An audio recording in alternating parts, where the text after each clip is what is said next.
All right, so to start with this problem, um,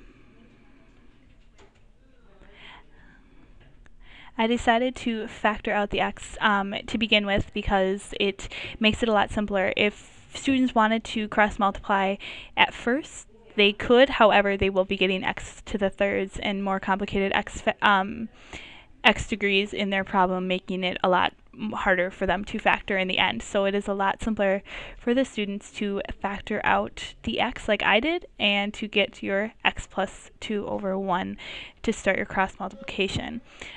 This problem was a great way to use cross multiplication second because it shows them why it would have been a lot simpler for them to do the cross multiplication instead of going through and multiplying and dividing the x plus 1 and the x plus 2 and things like that.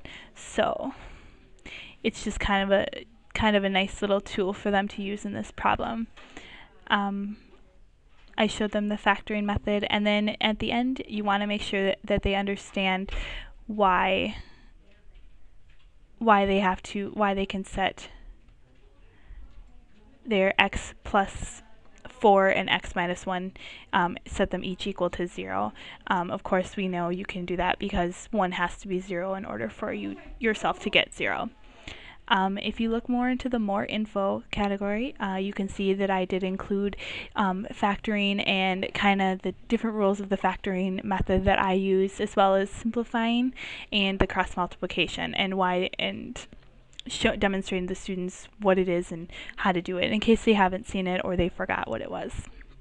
As well as the self-check, make sure wanted to make sure the students plug their x values back into the problem. It's a great way to make sure that you didn't make a mathematical error, and it's just another way to check that you can be confident with your answer.